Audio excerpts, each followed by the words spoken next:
Shalom Aleichem.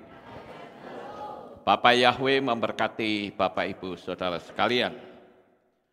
Malam hari ini kita bersama-sama merayakan hari raya yang keberapa ini? Yang keberapa?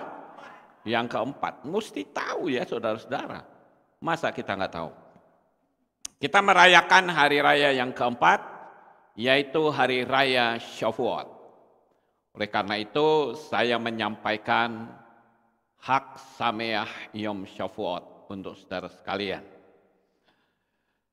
Kita perlu bersyukur melalui perayaan ini, kita bisa melihat bagaimana kita hidup tidak sendiri, tetapi bersama dengan Roh Kudus. Dan malam ini saya mendapatkan satu tema, yaitu Roh Kudus memulihkan umatnya. Apanya yang dipulihkan dan kenapa harus ada pemulihan? Saudara yang terkasih, banyak orang yang ngaku-ngaku penuh Roh Kudus, tetapi hidupnya ngaco. Dan itu tentu saja tidak bisa disebut orang yang penuh Roh Kudus.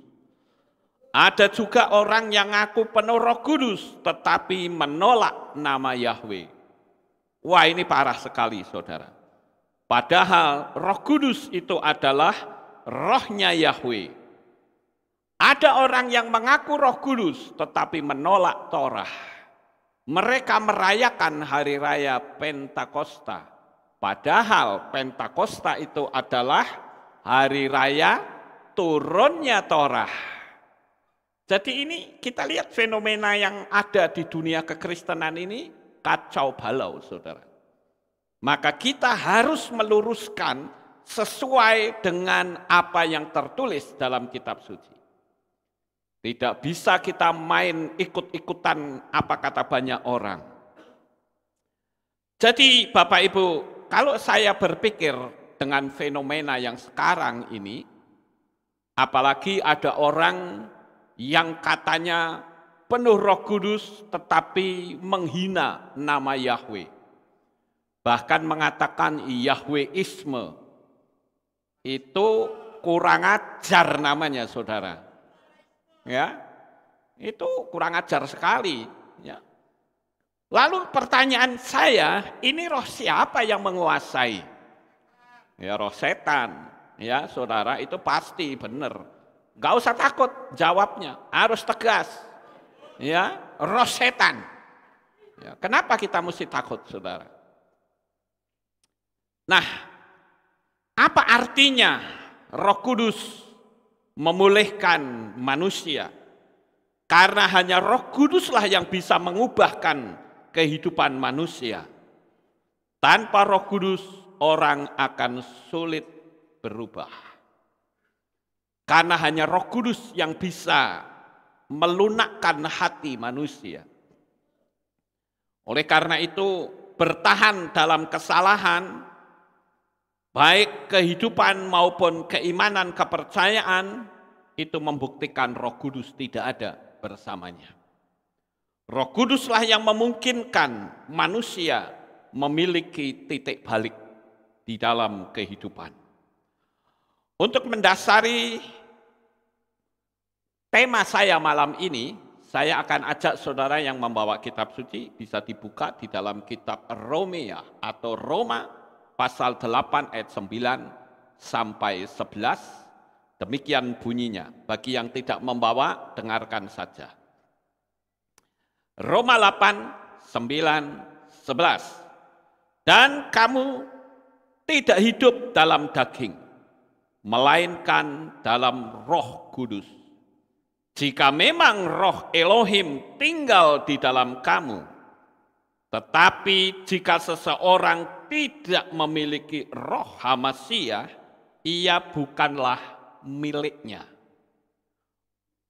Dan jika Hamasyah ada di dalam kamu, memang tubuh itu mati karena dosa, tetapi roh adalah hidup karena kebenaran. Namun jika roh Dia yang telah membangkitkan membangkitkan Yesua dari antara orang mati berdiam di dalam kamu. Dia yang telah membangkitkan Hamasyah dari antara yang mati akan menghidupkan juga tubuhmu yang fana melalui rohnya yang berdiam di dalam kamu. Saudara yang terkasih, ada satu ayat di ayat yang ke-9 yang perlu kita garis bawahi. Dikatakan bahwa jika seseorang tidak memiliki roh Hamasyah, ia bukanlah miliknya. Saya berpikir di seluruh dunia ini banyak sekali orang yang bukan milik Hamasyah. Dan kalau bukan milik Hamasyah, tentunya mustahil dia bisa selamat. Oleh karena itulah Bapak Ibu, kenapa Roh Kudus itu penting kita undang di dalam diri kita. Mungkin ada juga yang belum paham ya, Roh Kudus itu apa? Roh Kudus adalah rohnya Yahweh sendiri. Dan kalau saudara melihat, ketika Roh Kudus menguasai hidup kita, maka kita akan menjadi manusia yang lain. Kita ambil contoh saja di dalam kitab Shoftim atau kitab Hakim-Hakim. Setiap kali saudara membaca, saudara akan menemukan ayat yang bunyinya itu sama. Lalu berkuasalah roh Yahweh atas diri Simson. Nah, kalau sudah kita ketemu ayat itu, belakangnya itu pasti luar biasa, saudara. Pintu gerbang diangkat, mulut singa dicabik, kemudian apalagi tentara Filistin 1000 orang bisa dikalahkan hanya dengan menggunakan tulang rahang keledai. Jadi yang berkuasa, yang bisa membuat kekalahan semua itu adalah roh Yahweh, Roh Kudus, saudara. Maka saya sangat tidak setuju sekali dengan film-film yang ada di luar, film Samson. Itu ngawur semua, saudara. Karena film Samson itu selalu bentuk posturnya itu badannya gede, bodybuilding. Bukan itu. Di dalam kitab suci kita tidak pernah tertulis Samson itu badannya segede bodybuilding. Tidak ada. Jadi postur tubuhnya Samson itu ya biasa seperti saya. Yang membuat mulut singa bisa dicabik, yang membuat pintu gerbang bisa diangkat, yang membuat 1000 orang Filistin dikalahkan dengan tulang rahang keledai. Itu bukan ototnya yang gede, tetapi roh Yahweh, yaitu Roh Kudus. Yang lebih melecehkan lagi, Samson Betawi. Itu lebih melecehkan, saudara. Kekuatannya itu ada di bulu keteknya. Itu pelecehan sebetulnya ya. Sekalipun ya, kalau orang-orang dalam iman kita kan nggak perlu mempersoalkan itu. Paling ya cuman kita ketawa aja. Oh, kamu ngawur, kan cuman begitu. Karena kepercayaan kita, agama kita itu melarang untuk melakukan tindakan-tindakan yang bersifat anarkis. Amin. Ya kalau tidak setuju ya sudah diam, tertawakan saja. Ya Bapak Ibu, lain dengan kepercayaan yang di luar kita. Berani menghina sedikit saja, oh dikeroyok saudara. Kalau kita tidak mengenal seperti itu. Oleh karena itu, malam hari ini kalau ada tema Roh Kudus memulihkan umatnya. Jadi kenapa itu kita perlu hidup menurut Roh Kudus? Karena kita hidup di zaman Roh Kudus. Ingat, sebentar lagi Roh Kudus akan kembali ke Syamaim. Ingat Bapak Ibu, ketika kembali ke Syamaim, dia tidak kembali sendirian. Tetapi dia akan membawa kita serta menyongsong Tuhan di awan-awan yang permai. Ini yang mesti saudara ketahui. Karena kita tahu, jangan sampai kita ketinggalan. Karena sampai kita ketinggalan, sengsaranya itu mengerikan sekali. Karena nanti ada 7 cawan murka yang dilimpahkan, 7 sangkakala, 7 kitab dan sebagainya. Itu penderitaan yang bakal ada di dalam dunia ini. Karena jikalau terjadi rapture atau pengangkatan, saya katakan saudara tidak perlu cari Tuhan. Percuma. Karena dunia ini tidak ada Tuhan, saudara. Firman Tuhan katakan bahwa jikalau ya saat ini anti Hamasyah 666 itu sudah ada di dalam dunia ini, tapi dia belum bisa berkuasa. Karena masih ada yang menahannya. Dan jikalau nanti yang menahannya itu disingkirkan atau kembali ke surga, maka setan betul-betul berkuasa atas dunia ini. Si Dajjal itu benar-benar akan mengobrak-abrik dunia ini. Dan dunia ini total tidak ada Tuhan, saudara.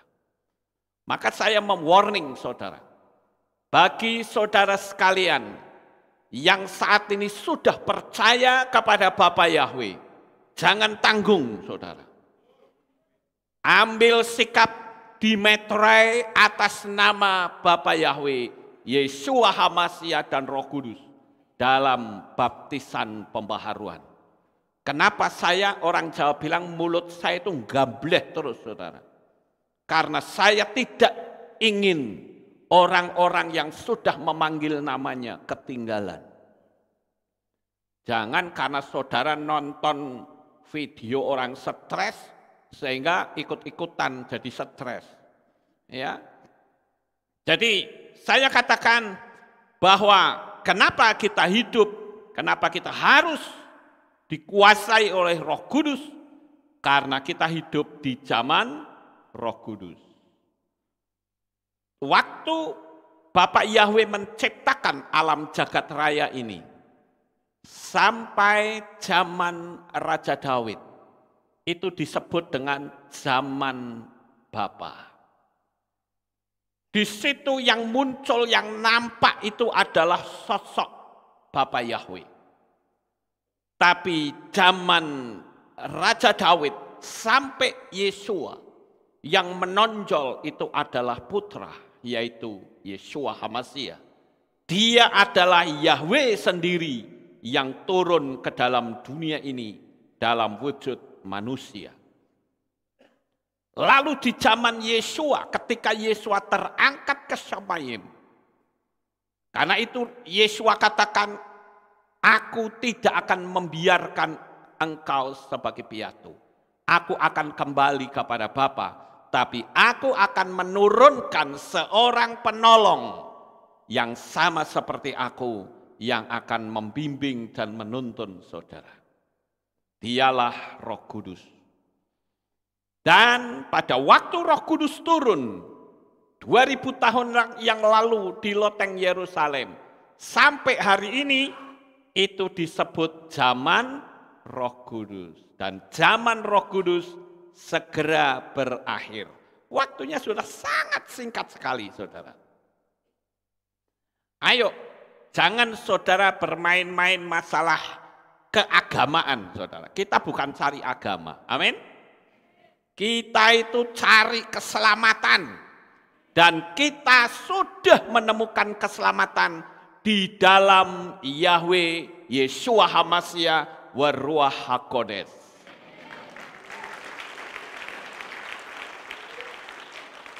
Kitab suci mengatakan, Anoki, Anoki, Yahweh, wa ain mibal adai Moshiach. Akulah Yahweh. Tidak ada juru selamat selain aku. Jadi yang ngomong satu-satunya keselamatan nama Yahweh siapa? Apakah Lukas Sutrisno? No, bukan. Saya hanya ngutip saja. Bahwa di dunia ini keselamatan hanya ada di dalam Bapa Yahweh, dan Yeshua HaMashiach. Haleluya. Dan yang berikutnya, kenapa kita perlu melibatkan Roh Kudus? Karena untuk menjalani hidup di dunia ini harus ada kekuatan besar yang menyertai kita. Dan di dunia ini tidak ada kekuatan terbesar manapun selain Roh Bapa Yahweh. Dan Roh Kudus itu dia tinggal di dalam diri kita, saudara. Di dalam kitab 1 Yohanan pasal 4 ayat yang keempat katakan, tidak tahukah kamu bahwa roh yang ada di dalam kamu jauh lebih besar dari roh yang menguasai dunia ini. Oleh karena itu, kita yang mengetahui bahwa dunia di luar sana itu jahatnya luar biasa.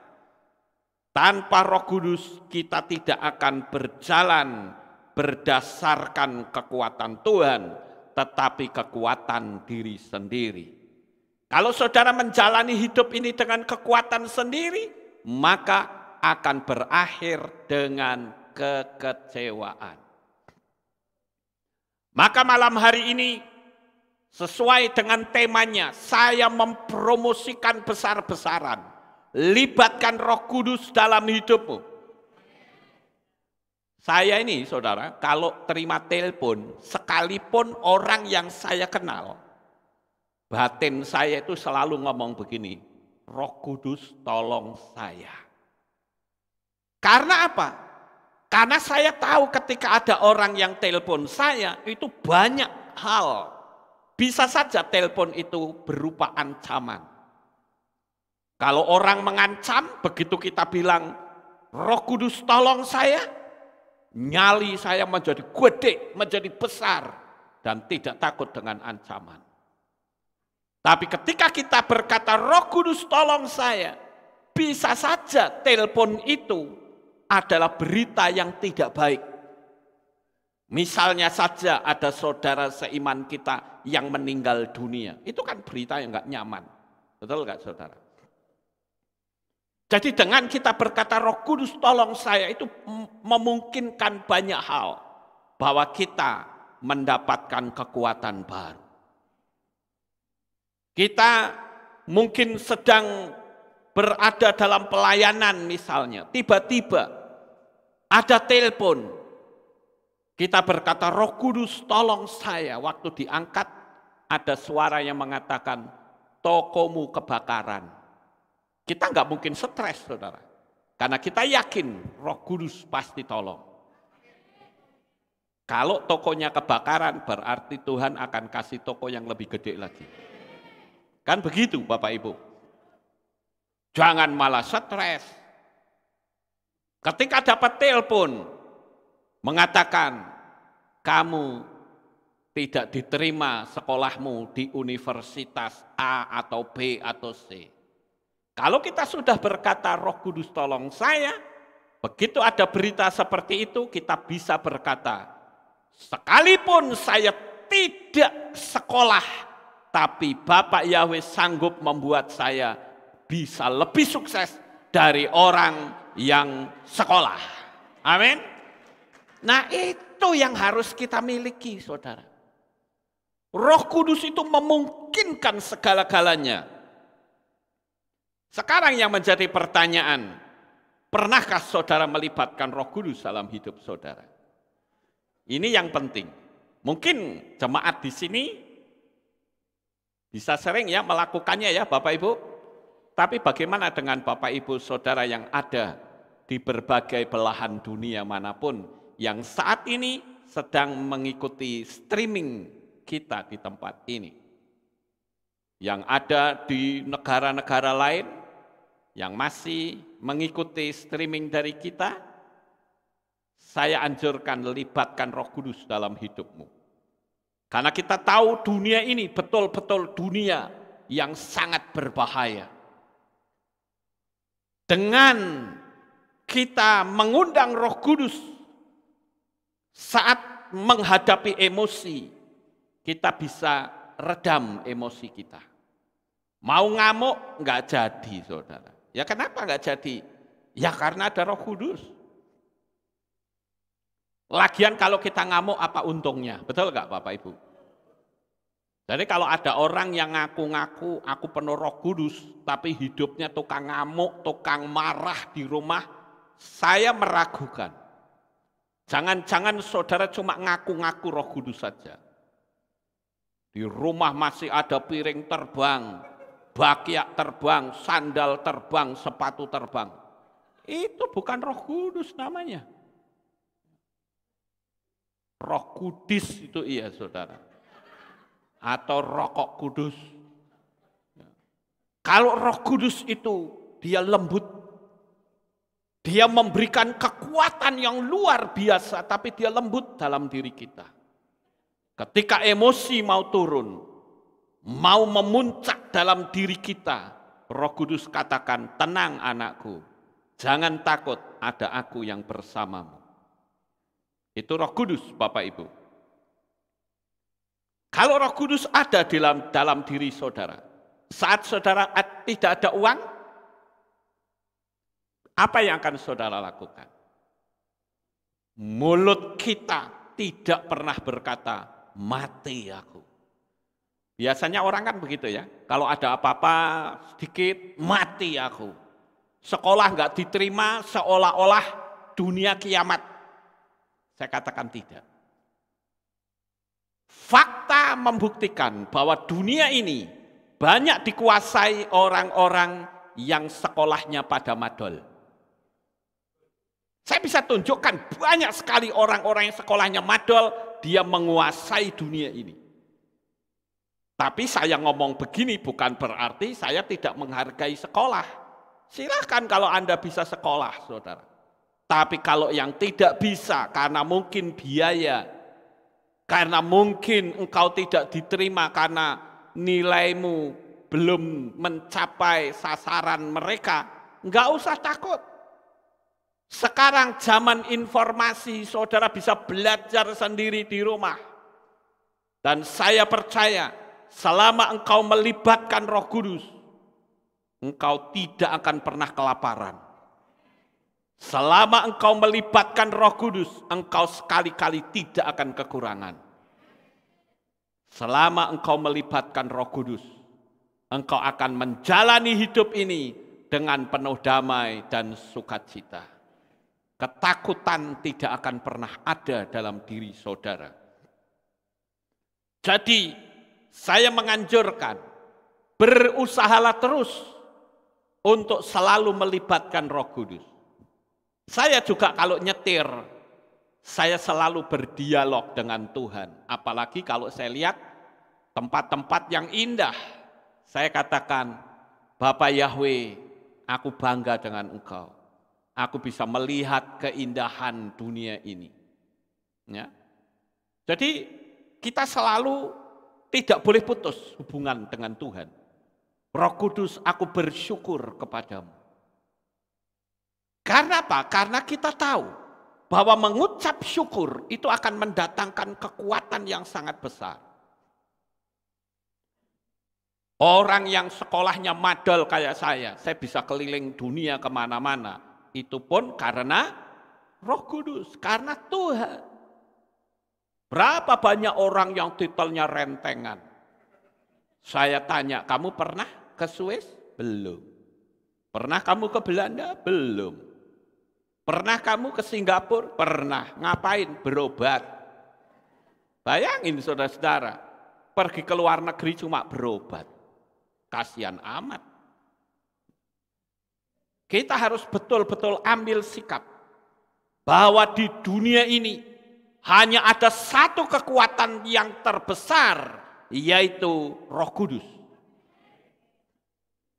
Makanya saya katakan, sekarang ini ada fenomena yang aneh. Orang ngaku-ngaku penuh Roh Kudus tetapi menghina Bapak Yahweh. Ngomong seenaknya Yahweisme. Kalau ngomong Yahweisme, saya ngomong Allahisme, Anda tidak boleh marah dong. Ya kan? Enggak boleh marah, saudara. Jadi jangan sak penak-penak dewi.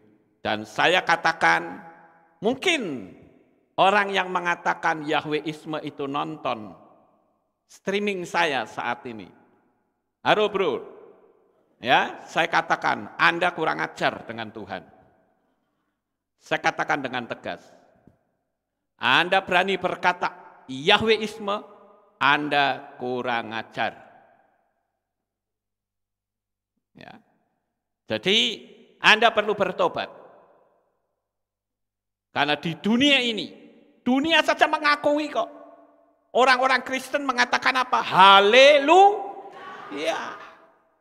Haleluya itu pujilah. Yah itu kependekan dari Yahweh. Tapi Anda sangkali Yahweh.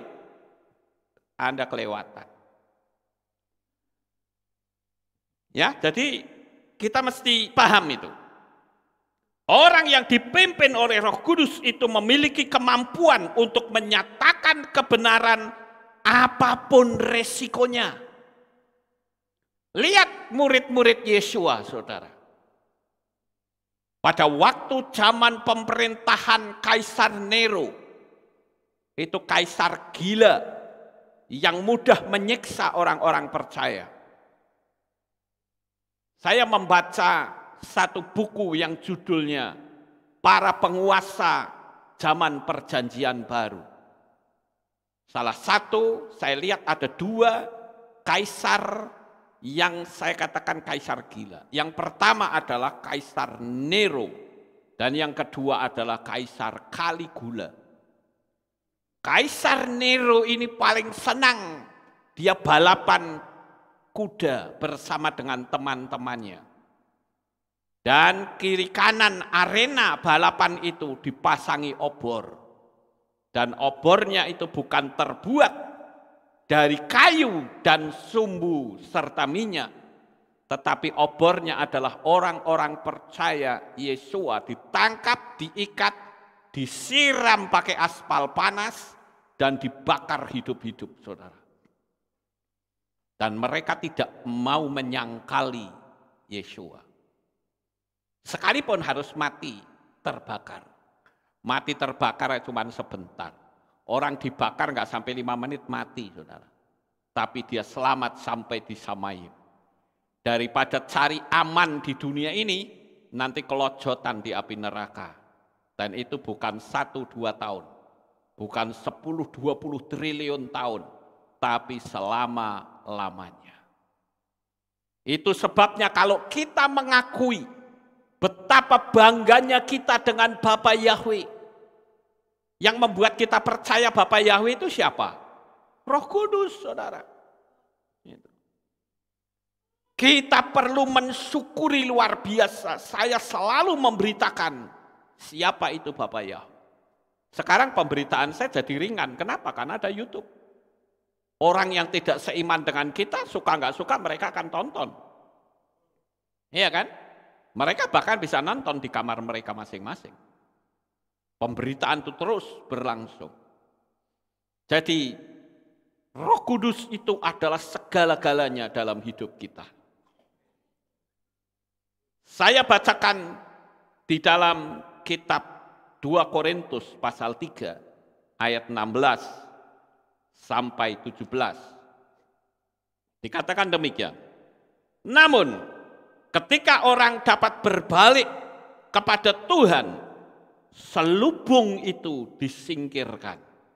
Dan Tuhan adalah roh, maka di mana ada roh Tuhan, di situ ada kemerdekaan. Saya garis bawahi kata selubung itu disingkirkan. Dulu kita nggak ngerti apa-apa ya saudara. Kekristenan kita itu dulu tidak lebih dari mereka. Masih Natalan, ya. Tapi saya bersyukur dari dulu nggak pernah ada pohon Natal yang berdiri di sini. Karena saya sudah tahu, sekalipun waktu itu belum ada pemberitaan nama Bapa Yahweh, tapi saya sudah tahu bahwa Natal itu sesat. Natal itu tidak benar. Sehingga tidak pernah ada pohon Natal di sini. Apalagi setelah mengenal Bapa Yahweh, lebih mantap lagi. Jadi selubung itu disingkapkan. Nama Tuhan tidak bisa berubah, apapun alasannya. Akhirnya kita juga diberitahu tentang adanya 7 hari raya. Yang lucunya lagi, kita merayakan 7 hari raya dianggap sesat. Lalu saya tanya, kamu merayakan Paskah enggak? Oh, kami merayakan. Terus perayaan apa lagi? Natal. Salah itu. Berarti kalau Anda merayakan Paskah, itu kan bagian dari perayaan 7 hari raya. Kalau Anda mengatakan 7 hari raya itu sesat, bagaimana? Anda cuma mencuplik-cuplik saja, ngaku benar. Kita harus benar-benar membuktikan kepada dunia, kita ini berbeda. Ya, Bapak Ibu? Dan sekali lagi saya katakan dengan tegas, bagi orang-orang yang nyinyir, di channel saya ini banyak orang nyinyir, saudara-saudara. Dan nggak pernah benar khotbah saya, apapun nggak pernah benar. Mau khotbah motivasi ya salah, mau khotbah etika moral ya salah, mau khotbah pola Ibrani opo meneng, ya. Mau bicara apa saja nggak ada yang benar, saudara. Tapi orang itu nggak pernah punya channel YouTube. Itu artinya dia tidak punya kemampuan untuk bikin channel. Kemampuannya dia cuman hanya nyinyir. Karena apa? Karena dia memang kerjaannya nyinyir. Dia nggak punya kemampuan. Kalau orang nyinyir itu anak SD bisa nggak? Bisa. Orang aku bertitel, tapi tukang nyinyir, saya meragukan titelnya. Apalagi saya tahu, mohon maaf saya bukan menghina orang titel ya. Titel itu kan cuma bikin artikel, betul nggak? Bikin artikel, kemudian diajukan, diajak adu argumentasi. Nek menang, dapat 1 titel. Supaya dapat 2 titel apa? Bikin lagi disertasi lagi. Ya, dipertahankan disertasinya. Dipertahankan artikelnya. Begitu berhasil, dapat 2 titel. Lah saya titelnya berapa, saudara? Berapa banyak sekali saya sudah membuat materi. Materi dunia alam supranatural. Materi pola Ibrani, materi hukum loa, banyak sekali. Nah, titel saya rentengan kalau gitu, saudara. Tapi bagi saya, titel itu enggak penting. Ada orang yang sampai memalsukan titel segala. Berarti orang itu tidak percaya bahwa Tuhan itu sanggup mengangkat orang yang ada di paling bawah sekalipun bisa berada di tempat yang paling tinggi. Coba lihat Yusuf, saudara. Dia punya predikat itu ngeri loh. Dia seorang narapidana, budak sisan, dan kasusnya pelecehan seksual. Ayo, mau sampai berapa lama dia bisa mengangkat diri? Boro-boro jadi orang merdeka saja sulit, saudara. Tapi tangan Bapak Yahweh kita yang maha kuasa, dia sanggup mengangkat orang yang ada di dalam penjara menjadi raja muda di Mesir. Tangan siapa yang bisa lakukan itu? Hanya tangan Bapak Yahweh. Oleh karena itu, saudara-saudara, saya menganjurkan, jikalau ada hal-hal baru, jangan buru-buru berkata sesat, pelajari dulu. Kalau nggak ngerti, tanya. Tanya kepada orang yang memberitakan. Saya dulu pada waktu pertama mendengar nama Bapak Yahweh, apa saudara pikir saya terima? Tidak. Saya tidak lebih dari pendeta-pendeta yang lain. Sama. Saya tidak terima. Saya bilang, apaan? Dari dulu namanya itu kok. Tapi saya tidak buru-buru ngomong sesat. Tidak, saudara. Saya hanya masukkan saja dalam hati. Lalu saya mengambil sebuah perenungan yang membuat saya berubah. Perenungan saya itu begini, saudara. Lah iya ya, semua nabi-nabi zaman dulu sampai sekarang namanya enggak berubah. Tokoh-tokoh dunia namanya tidak berubah. Tokoh agama pun tidak pernah berubah. Baik itu dari agama seberang maupun agama-agama yang lain, punya nama-nama tokoh, tapi nggak pernah berubah sampai sekarang. Lah nama Tuhan saya kok bisa berubah-ubah ya? Nah itu kecurigaan pertama. Lalu karena yang memberitakan itu adalah Bapak Dr. Suradi Ben Abraham, saya tidak tanya kepada orang lain. Saya datangin, saya belajar sama dia. Saya sengaja datang ke Jakarta, saya tanya, Pak Suradi, coba tolong terangkan kepada saya tentang nama Yahweh. Dan dia menerangkan panjang lebar. Yang terjadi apa, saudara? Saya langsung berkata, saya menipu jemaat. Saya membohongi jemaat selama ini. Karena apa? Karena jemaat tidak ngerti. Dan sekarang saya tahu, saya harus memberitakan kepada jemaat apapun resikonya. Coba saudara pikir, kalau ada seorang pendeta, jemaatnya sekitar 1.500-an, itu kira-kira pendeta itu nyaman enggak, saudara? Menurut saudara nyaman enggak? Nyaman, tinggal duduk ungkang-ungkang kaki, bikin KKR, panggil aja pendeta-pendeta terkenal. Iya toh? Panggil, nanti yang datang kan lebih banyak. Enggak perlu capek-capek nyiapin khotbah. Tapi saya berpikir, saya menipu Tuhan. Saya menipu jemaat. Saya menipu orang banyak. Sehingga di situ saya mengambil keputusan, terhitung mulai saat ini. Di tempat ini hanya boleh ada 2 nama. Nama Yahweh dan Yeshua HaMashiach. Karena itu nama yang mutlak yang berasal dari Israel. Jadi jangan apa-apa keburu ngomong sesat. Ketika saya mengenal nama Bapak Yahweh, saya tidak pernah bicara di mimbar ini berkata nama itu sesat. Tidak. Saya hanya diam, saya pelajari.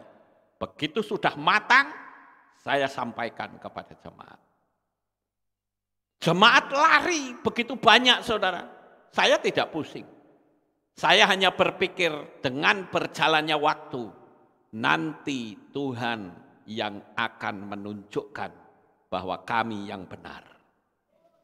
Dan faktanya, pemberitaan nama besar, nama kudus Bapak Yahweh bukan semakin berkurang, semakin meluas seperti bola salju. Siapapun yang berani menahan, dia akan kelibas habis, saudara.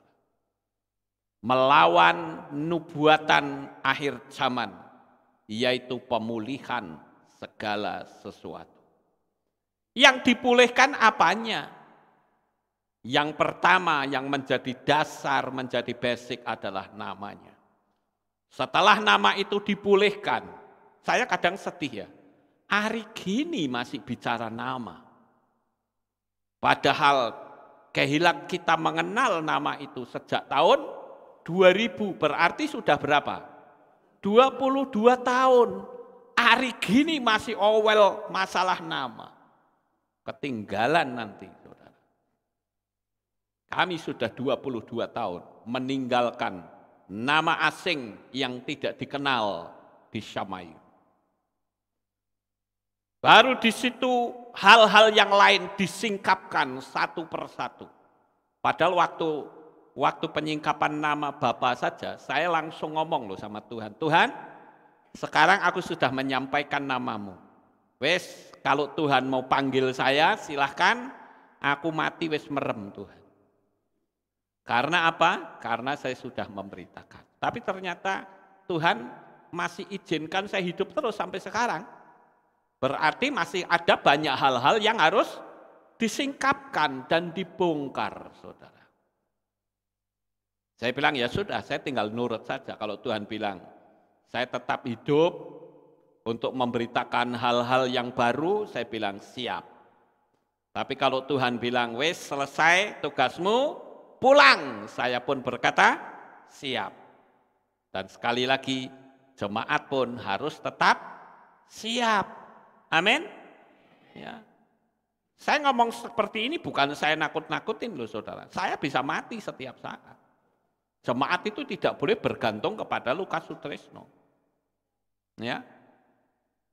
Saudara harus bergantung kepada Bapa Yahweh secara utuh. Saudara harus punya kesimpulan atau pernyataan dalam diri.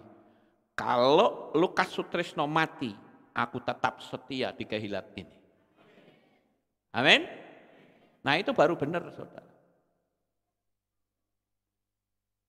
Kita kembali lagi ke masalah Roh Kudus, di mana orang-orang menolak Torah. Padahal hari raya Pentakosta itu adalah hari raya turunnya kitab Torah. Saya bingung dengan melihat orang-orang yang mengatakan sekarang sudah bukan masanya Torah. Loh Anda ini kalau tidak mempergunakan Torah lalu menggunakan aturannya siapa? Oh aturannya Yesua katanya. Saudara tahu aturan Yesua itu justru menaikkan level kadar Torah. Itu makin berat saudara. Torah itu mengatakan, ya ini saya kasih tahu dulu ya, Torah itu ada 3 macam. Ada Torah Sebalpe, ada Torah Sebiktaf, dan ada Torah Hayim. Sekarang saya kasih tahu dulu. Apa itu Torah Sebalpe? Torah Sebalpe adalah Torah lisan Torah yang langsung dari mulutnya Bapa Yahweh. P itu artinya mulut. Ya. Torah Sebalpe itu Torah lisan. Kenapa Abraham kok bisa mengembalikan perpuluhan? Siapa yang ngasih tahu, saudara? Ya Bapak Yahweh sendiri, saudara.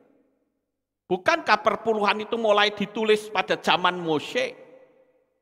Tapi kenapa zaman sebelum Mose orang bisa tahu mengembalikan perpuluhan? Itu karena Bapak Yahweh sendiri yang bicara. Itulah yang disebut dengan Torah Sebalpe. Kemudian Torah itu ditulis yang dikenal dengan Torah Sebiktaf atau Torah tertulis. Dan itu terjadi pada zaman Mose atau Musa. Torah itu ditulis, jangan membunuh, jangan mencuri, jangan mengingini milik sesamamu, jangan membuat bagimu patung yang menyerupai apapun dan sujud menyembah kepadanya, dan seterusnya. Itu Torah Sebiktaf. Sekarang Torah Sebalpe sudah, Torah Sebiktaf sudah. Sekarang pertanyaannya bagaimana cara menjalankan Torah yang benar?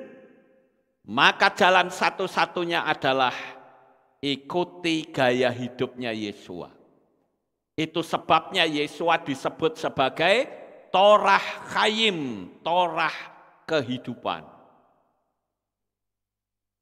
Makanya kalau Torah tertulis mengatakan jangan membunuh, kategori membunuh. Ketika kita menghilangkan nyawa orang lain, itu membunuh. Tetapi disempurnakan oleh Yesua. Ketika kita membenci seseorang, itu sudah sama seperti membunuh. Kadarnya lebih tinggi, saudara. Jangan mencuri. Kategori mencuri adalah kalau mengambil barang milik orang lain.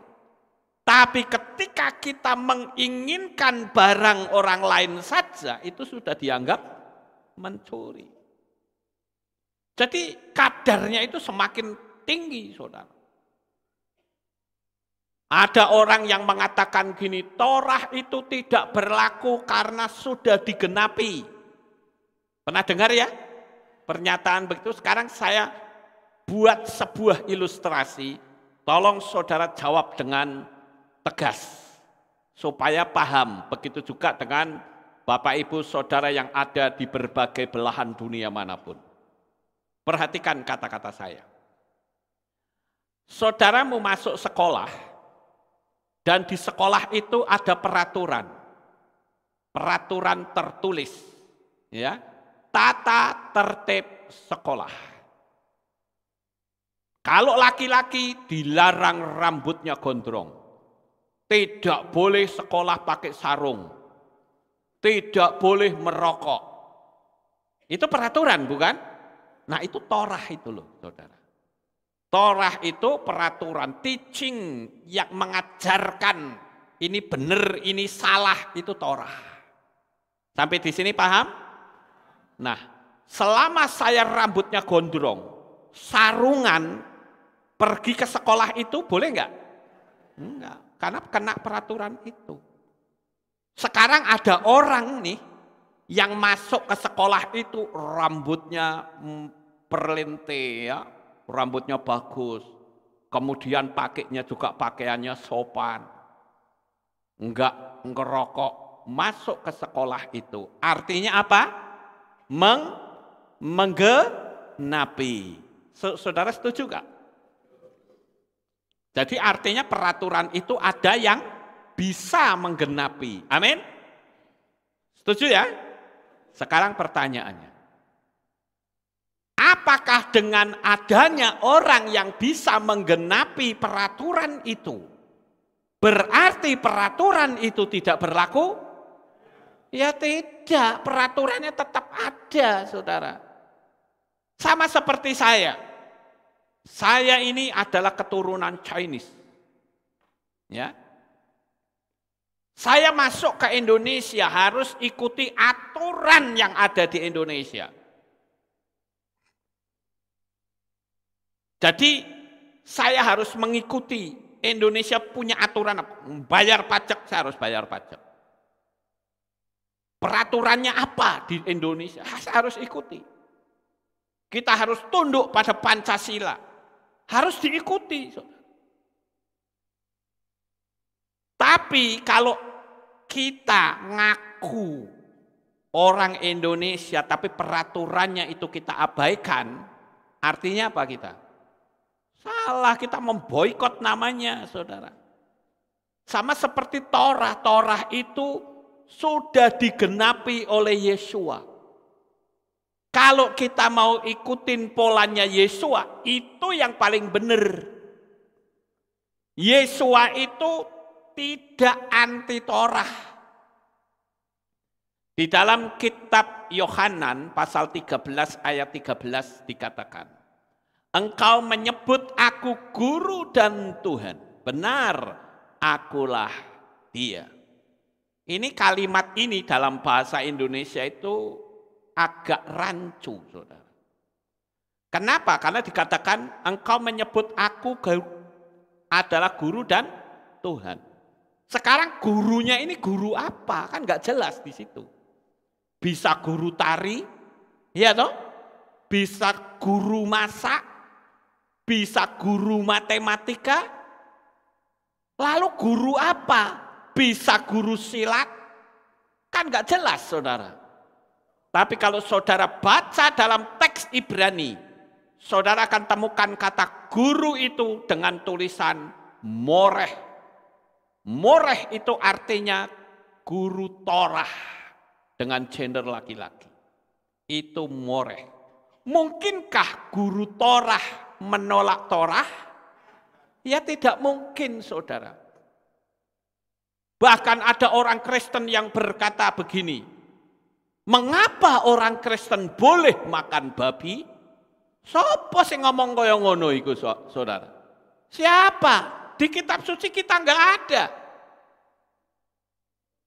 Lalu orang memberikan argumentasi, itu penglihatannya Petrus katanya. Mendapatkan kain isinya binatang-binatang najis. Lalu ada suara, apa yang sudah dihalalkan tidak boleh dibilang najis. Itu bukan bicara makanan. Makanan itu hanya sebagai ilustrasi. Karena pada zaman itu orang-orang Yahudi menganggap orang goyim itu seperti binatang najis. Paham nggak Bapak Ibu? Kan tidak mungkin Yesua sebagai guru Torah lalu mengatakan, oh kamu makan babi, nggak apa-apa, enak itu. Nggak ada seperti itu saudara. Jadi kita kalau membaca kitab suci itu ojo main comot sana comot sini, sak penake dhewe, nggak bisa begitu. Kalau Anda memang hari ini masih makan babi, ya silahkan. Tapi saudara perlu belajar. Lah saya itu apa enggak dulunya makan babi coba. Apalagi istri saya kalau bikin makanan babi, wow enak sekali saudara. Makan udang, cumi, ya, apalagi kepiting. Saya kalau pergi ke besan saya, Bapak Pendeta Carlos Kusoi di Muncar sana. Saya kalau di sana itu Pak Carlos cuma tanya, Pak Lukas pingin kepiting, apa pingin udang? Udangnya itu ada yang nulung sumi, itu namanya apa? Lemburi atau apa, pokoknya ngelung sumi gitu ya. Itu enak katanya. Saya bilang kepiting, enggak tanggung-tanggung gede-gede segini. Waktu mau pulang disangoni udang goreng satu plastik gede, saudara. Enggak sampai Magelang selesai. Ya. Tapi begitu sampai di Magelang hari berikutnya, mulai kerasa jempol saya senut. Itu artinya apa, saudara? Oh benar ya yang dikatakan oleh firman Tuhan. Saudara tahu enggak? Udang itu bagi orang Yahudi mereka mikirnya apa? Udang itu kecoa laut. Udang itu kecoa katanya. Orang Yahudi menganggap udang itu kecoa, saudara. Makanya kalau saudara yang belum mampu, ya lebih baik diamlah. Ya, nggak usah nyalah-nyalahkan, kok kayak wong Islam. Oh, saya bilang orang Islam tuh belum seberapa. Mereka masih makan udang, masih makan cumi, masih makan kepiting. Kita tidak, saudara. Kita mengikuti Torah seperti yang tertulis di dalam kitab Wayikra pasal 11. Ya, itu jelas sekali, saudara-saudara. Oke, sekarang lanjut, saudara-saudara. Dulu Torah itu ditulis, ditatah di batu. Sekarang Torah itu ditulis di loh hati manusia. Tapi hati manusia itu ternyata lebih keras dari batu yang ditatah oleh Tuhan. Kalau dulu Torah ditulis pada zaman Moshe ya, ditulis.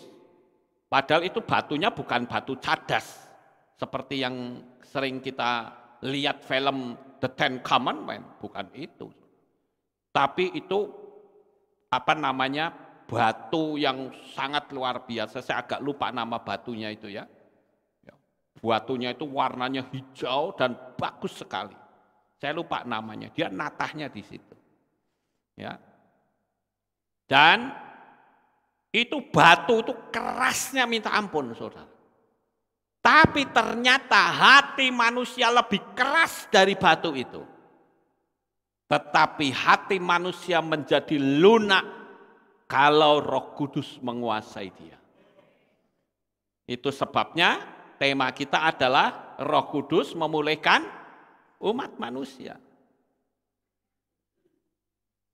Jadi Bapak Ibu yang terkasih, tidak mungkin Roh Kudus itu membuat sebuah pertentangan, tidak mungkin. Apa yang akan saudara lakukan? Jikalau saudara diberi tahu kalau orang yang kamu panggil dia bapakmu sebetulnya adalah yang membunuh bapakmu asli. Kira-kira saudara mau tetap mengakui dia atau tidak? Tidak. Itulah Bapak kita dulu yang kita kenal. Yang sekarang sudah kita tinggalkan.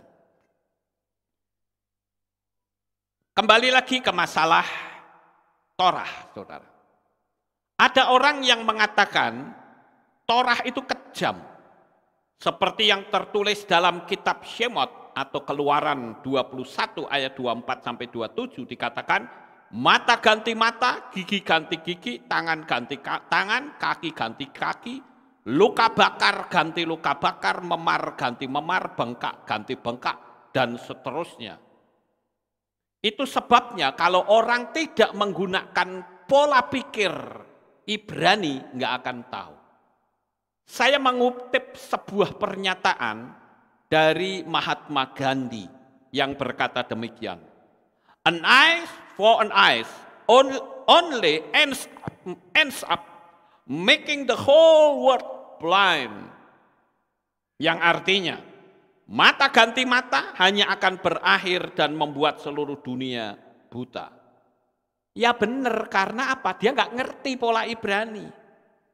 Peraturan ini bikin bingung. Tapi sebetulnya apa yang tadi dikatakan mata ganti mata, gigi ganti gigi itu bicara keadilan. Itu artinya keadilan. Saya ambil contoh.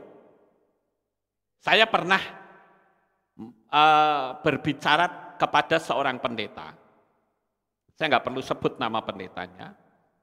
Pak pendeta ini mengatakan sekarang itu zaman kasih karunia. Pokoknya yang penting kasih karunia, hidupmu sempurna. Kalau kamu tidak bisa mengasihi, apapun kejahatannya, kamu tidak masuk surga. Oke, sekarang saya buat sebuah pertanyaan. Kalau anaknya Pak Pendeta yang putri diperkosa orang, dan pemerkosanya itu ketangkap, dan Bapak polisi berkata, Pak, saya berhasil menangkap pemerkosa anak saudara. Apa kira-kira yang akan Bapak lakukan? Bapak akan menuntut atau tidak? Menurut saudara, bagaimana? Dituntut atau tidak? Dituntut. Katanya hukum kasih karunia. Lepaskan dong. Kalau sampai saudara berani berkata, saya lepaskan, Anda tidak menghargai penderitaan anak saudara yang diperkosa. Setuju enggak kata-kata saya? Iya toh saudara-saudara. Sekarang kalau misalkan dituntut dalam pengadilan, kira-kira akan diberi hukuman berapa? 1 tahun penjara? Bisa? Tidak. Hukumannya itu harus setimpal, itu namanya pengadilan. Namanya saja pengadilan, itu diambil dari kata adil. Tapi sekarang ini sampai ada pameo yang mengatakan KUHP. KUHP itu singkatan apa saudara? Ya, Kitab Undang-Undang Hukum Pidana. Itu kitab undang-undang itu berarti ada hukum di dalamnya. Tapi sampai ada orang yang melecehkan dengan berkata, kasih uang habis perkara. Jadi hukum bisa dijual belikan. Itu sebabnya Torah itu berlaku. Saudara pergi ke sana kemari pakai helm, itu Torah. Karena saudara ikutin peraturan yang ada di Indonesia. Kalau saudara anti Torah, kalau pergi-pergi jangan pakai helm dong. Ditangkap polisi, saudara ngomong, saya punya falsafah hukum kasih karunia. Kepala saya lebih keras daripada helm. Berani saudara bilang begitu? Saatos-atosen dasmu, dibilang. Ya. Tetap peraturan itu harus dilakukan. Amin. Ya. Mungkin nggak nyaman kan kata-kata saya, saudara? Tapi memang banyaknya seperti itu. Ya. Melawan hukum yang ada. Jadi Yahweh itu mengajarkan tentang harga setiap pelanggaran hukum yang harus dibayar. Jadi kalau misalkan ada anak seorang pendeta yang sampai diperkosa dan Pak Pendeta bilang, oh saya penganut hukum kasih karunia, saya lepaskan. Anda bisa melepaskan, tapi Anda menyakiti anak saudara. Apakah itu hukum kasih karunia? Tidak. Anaknya itu bisa kepahitan sama bapaknya, bisa. Kurang ajar, saya diperkosa, masa depan saya jadi berantakan. Kok bapak bilang hukum kasih karunia? Kalau mau menerapkan seperti itu, ayo yang diperkosa bilang, saya bebaskan semuanya. Mau diperkosa 10 kali, ayo. Enggak bisa begitu, saudara. Amin. Jadi mata ganti mata, gigi ganti gigi itu hanya sebuah istilah. Ya, istilah dari Torah yang mengatakan itu sebuah keadilan. Amin. Sekali lagi saya katakan, kalau kita sudah yakin betul bahwa Roh Kudus ada di dalam diri kita, jangan pernah takut menyatakan sebuah kebenaran. Apalagi, mohon maaf kalau saudara yang nonton saya statusnya adalah seorang pendeta. Apakah benar Roh Kudus menguasai engkau, Pak Pendeta? Kalau benar Roh Kudus menguasaimu, tunjukkan keberanianmu untuk memberitakan kebenaran. Nama Bapak Yahweh saja masih uyak-uyak, tidak karu-karuan, saudara. Ada yang, saya pernah tanya ya dengan seorang pendeta, kenapa sih kok kamu sudah ngerti nama Bapak Yahweh kok tidak menyatakan? Saya tidak mau ambil resiko. Karena apa? Nanti saya bisa dipecat. Oh, jadi takut dipecat. Jabatanmu sebagai pendeta hilang. Bagi saya mah nggak pusing, saudara. Saya ini orang yang paling nggak suka dipanggil Pak Pendeta. Nggak mau saya. Dipanggil Bapak Pastor, nggak mau saya. Evangelis, percuma. Panggil saya Lukas saja. Saudara panggil Lukas boleh, panggil Dek Lukas boleh, panggil Nak Lukas boleh, panggil Papi boleh. Panggil apa saja boleh, panggil brother juga boleh, bro juga boleh, enggak masalah bagi saya. Asal jangan jabatan. Pak Pendeta, apalagi pastor, orang kok senang ya PS, apa gitu ya. Saya ditulis PS Lukas Sutrisno, PS-nya itu apa? PlayStation. Iya. Enggak usah seperti itulah. Kita itu di hadapan Tuhan itu sama kok. Amin. Kita itu sama, saudara. Ketika kita hidup di zaman Ruach HaKodes, ada ayat yang mengatakan kamu adalah imamat yang rajani. Kita punya jabatan yang sama. Kalau Tuhan katakan kamu bisa mengusir setan, berarti semua jemaat juga bisa. Gitu. Tapi banyak jemaat yang takut sama setan. Nah, yang perlu diperbaiki, saudara-saudara. Ada lagi yang takut karena tidak mendapatkan undangan pelayanan. Itu orientasinya di mana? Orang suka gini. Apa ini, saudara? Love. Love, katanya love, bukan begini? Saya suka lihat di orang yang TikTok gini.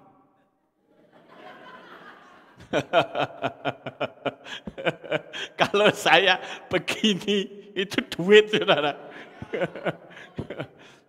Cien. Iya.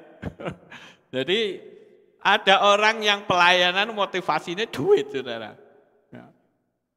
Jadi takut kalau nanti ditinggal lari jemaat, enggak diundang pelayanan. Ya duit lagi, saudara-saudara. takut dianggap sesat.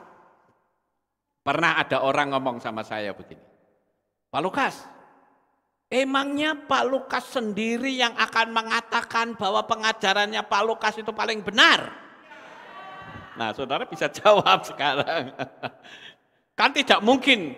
Emangnya pengajarannya Pak Lukas yang benar? Oh tidak. Tidak. Karena tidak berarti saya nggak yakin bahwa pengajaran saya itu benar. Iya toh saudara? Lah kalau begitu berarti saya ini ngeracuni jemaat. Ya.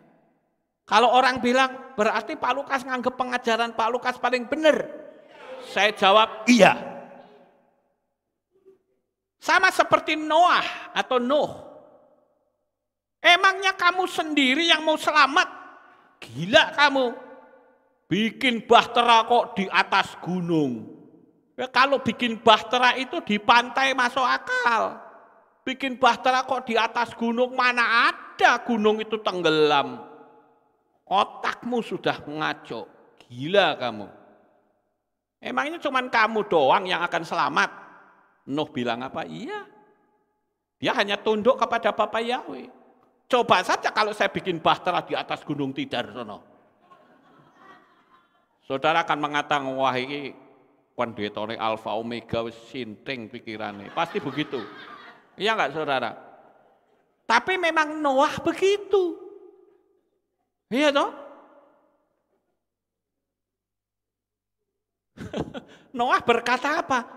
Aku beritakan kebenaran gak tanggung-tanggung 120 tahun loh. Gak ada satupun manusia yang menerima. Apakah dengan tidak ada manusia yang menerima lalu Tuhan bilang, wes batal. Tidak, hanya kamu 8 orang yang selamat, masuk, kamu selamat. Ya, yang lain tidak mau terima, sudah panggil binatang-binatang semua. Kalau saudara membaca di kitab Henok, kalau tidak salah, kalau enggak di Henok, ya kitab Henok. Di situ dikatakan bahwa Henok atau Yaser saya lupa ya, tapi ada cerita bahwa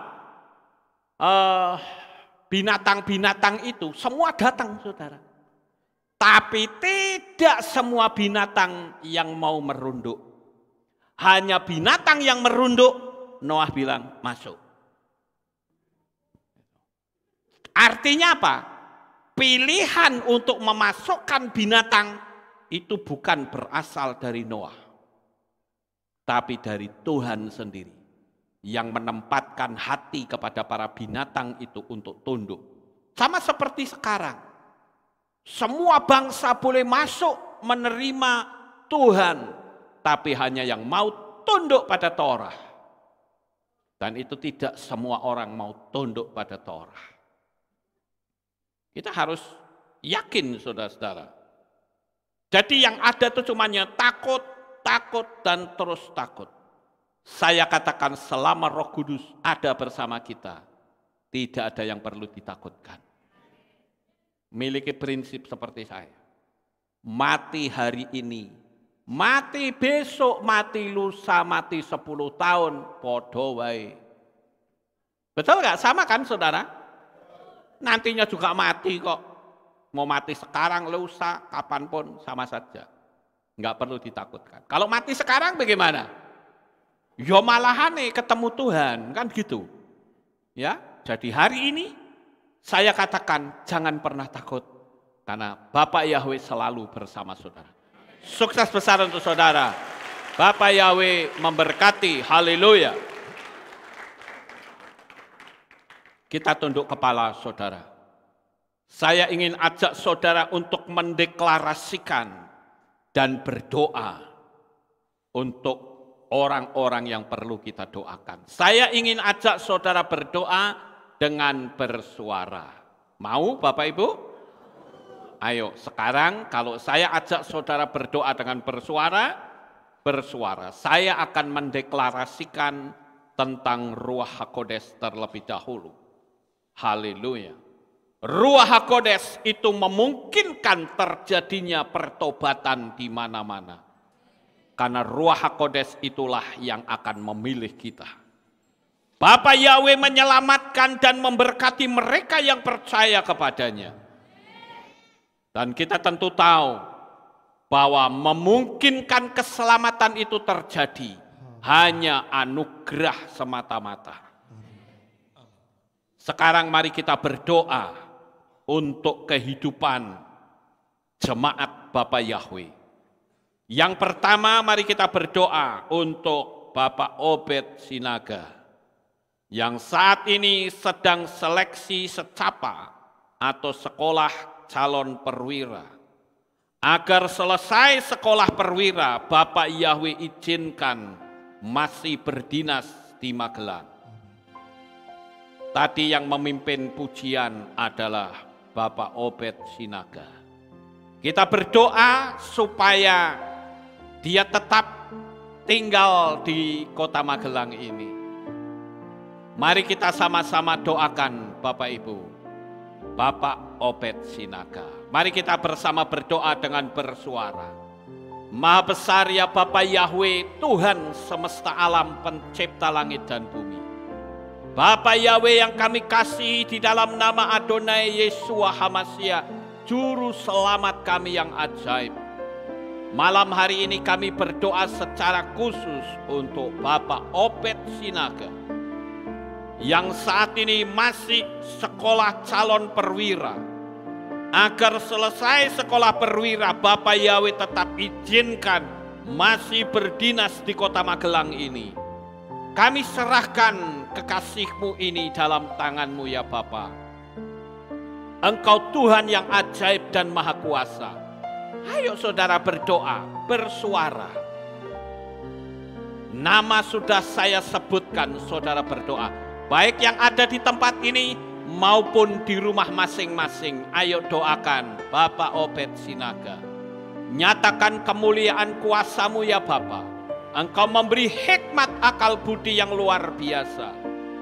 Sehingga saat sekolah mendapatkan nilai yang terbaik. Dan kami percaya hikmat-Mu, Bapa Yahweh turunkan atasnya. Terima kasih Tuhan, kami serahkan kekasih-Mu ini dalam tangan-Mu. Bapa Yahweh lah yang memberikan pertolongan, memberi hikmat akal budi yang sangat luar biasa. Sekarang saudara-saudara, mari kita akan berdoa untuk yang lain. Kita berdoa untuk keluarga Bapak Doni Damanik. Kita doakan Bapak Doni Damanik ini adalah kepala polisi yang ada di Lampung.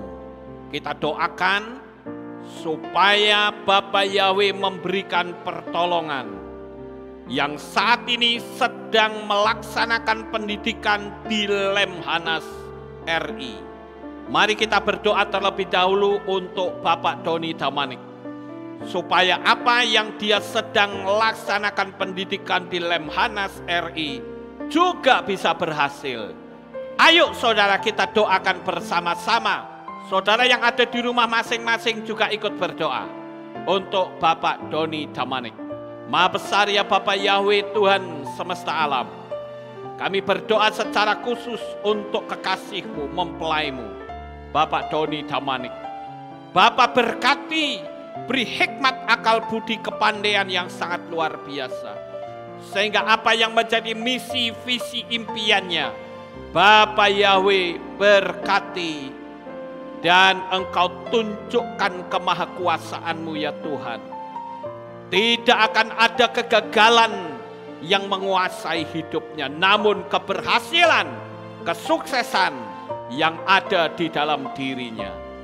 Kami persembahkan mempelai-Mu ini, Bapak Doni Damanik, di dalam tangan kuasanya.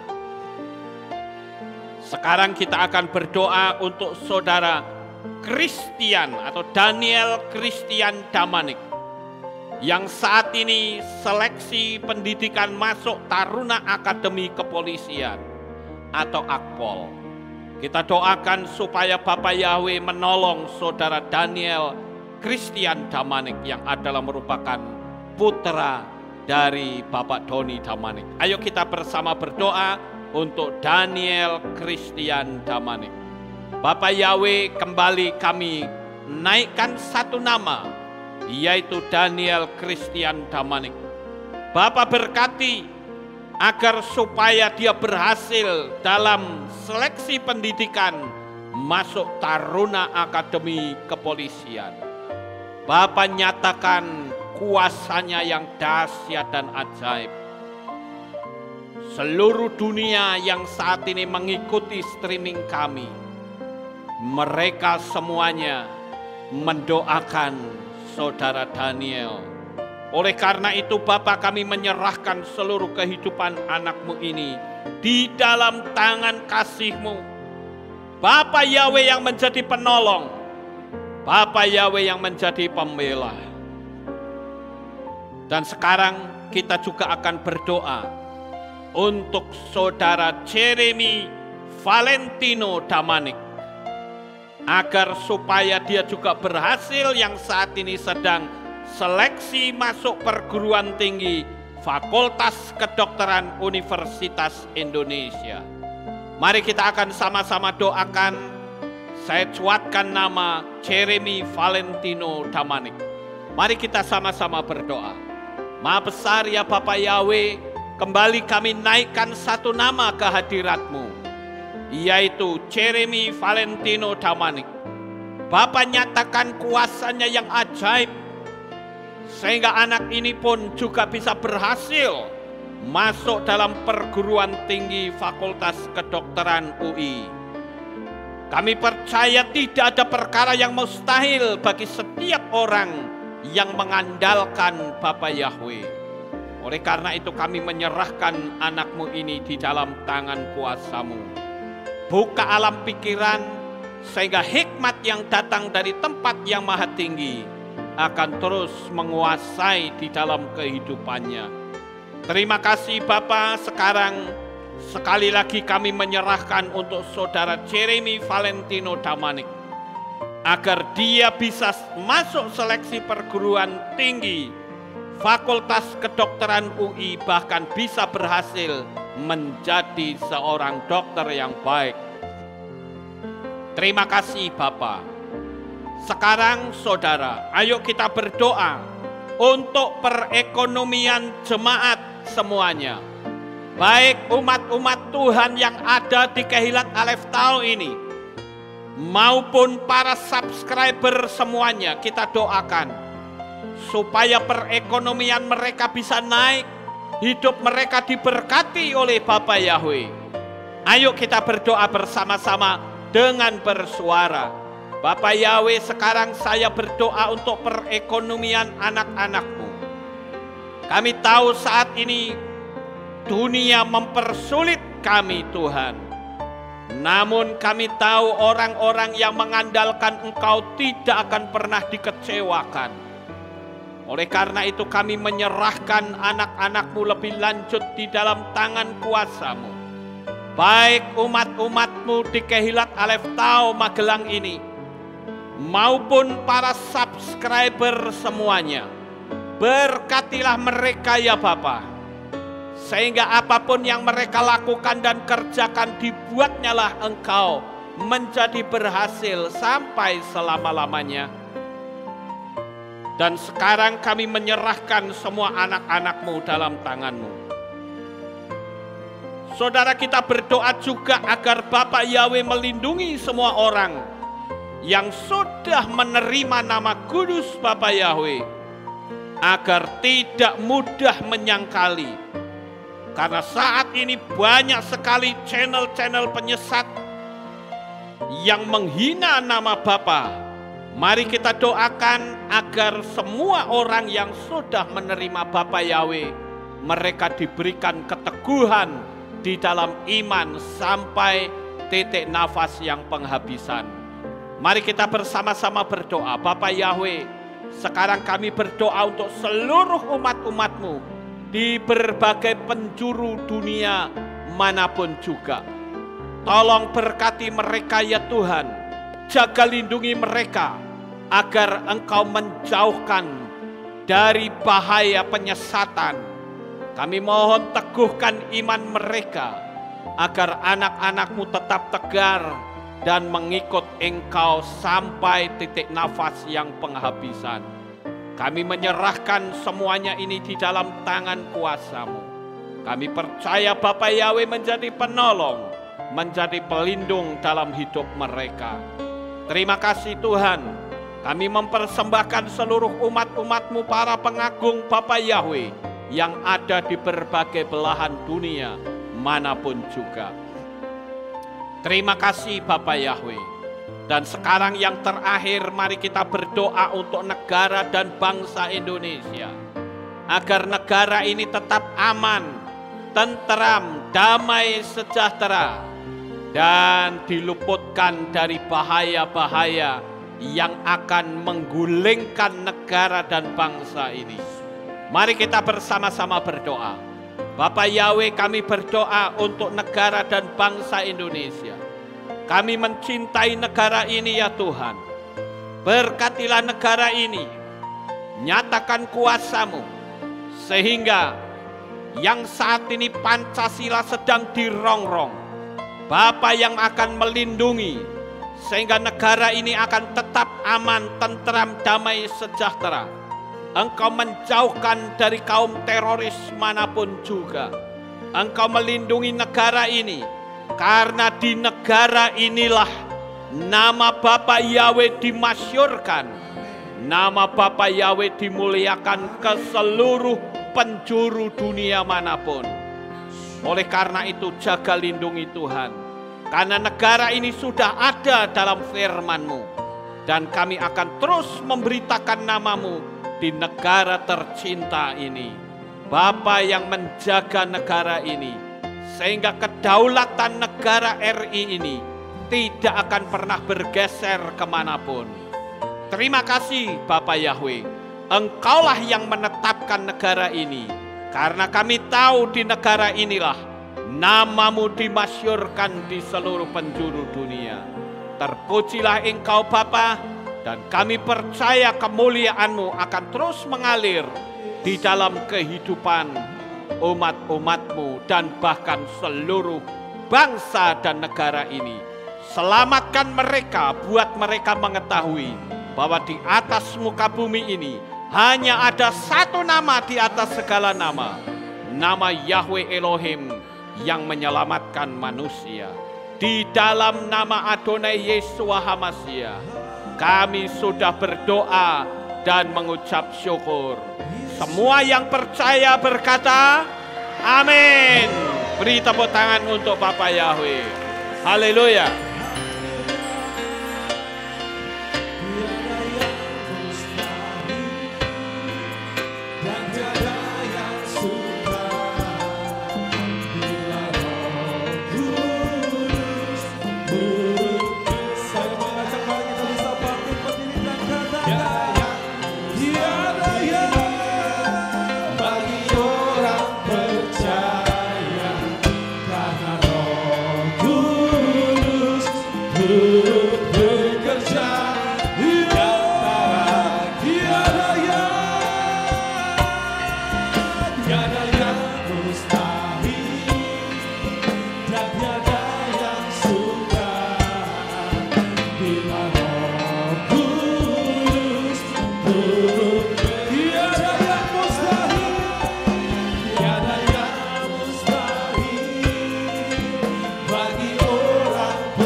dan tiada yang sukar bila Roh Kudus turut bekerja.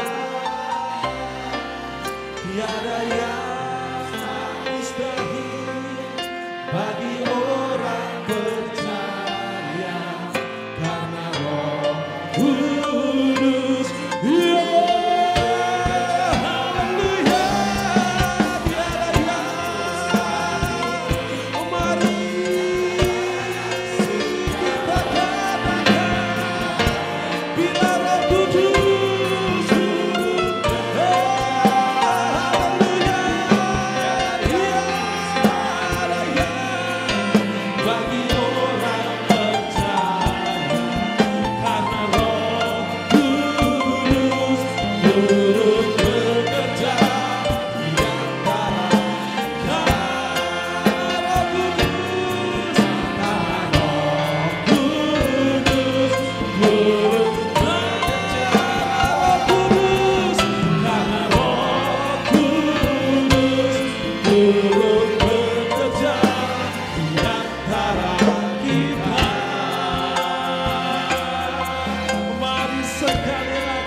Tiada yang mustahil dan tiada yang sukar.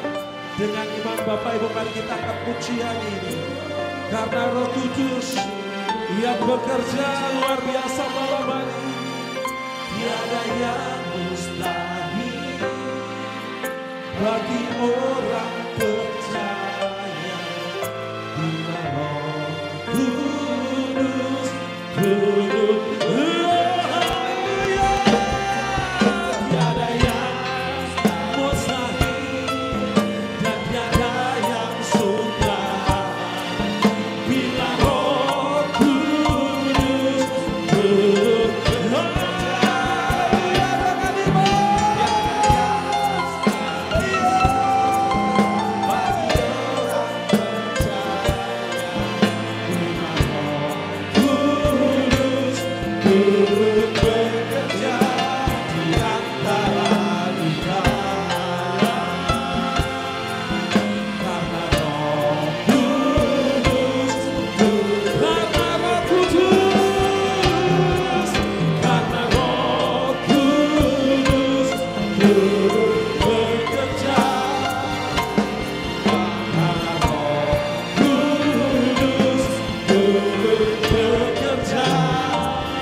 Silakan Bapak Ibu semuanya bisa duduk kembali dan kita akan menyaksikan dan melihat persembahan dari sekolah minggu.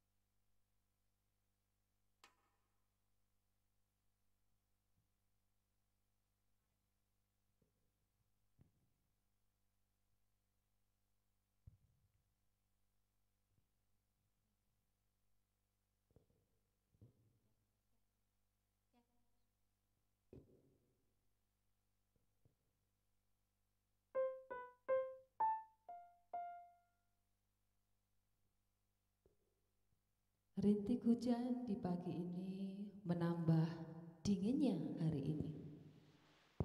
Anak-anak pun enggan bangun pagi ini untuk saat teduh.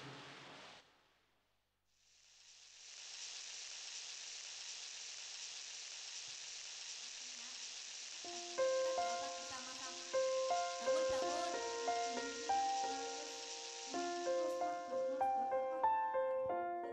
bangun, kita doa sama-sama. Ingin mah, males. Udah mah berdoa sendiri aja.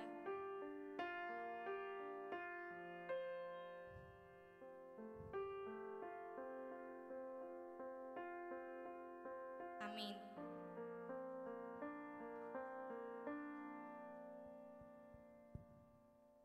Mereka tidak menghiraukan ajakan mama untuk saat teduh. Waktu pun terus berlalu, hari semakin siang. Mereka pun bangun kesiangan.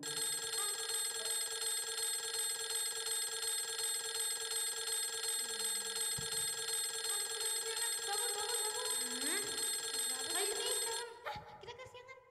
Mah, kok kamu nggak dibangunin? Kan sudah mah bangunin dari tadi pagi. Kalian nggak mau bangun-bangun. Udah sekarang siap-siap sana. Ya, Mah.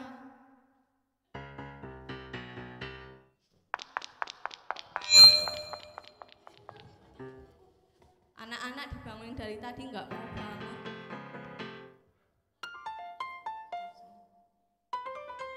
Kamar juga nggak diberesin.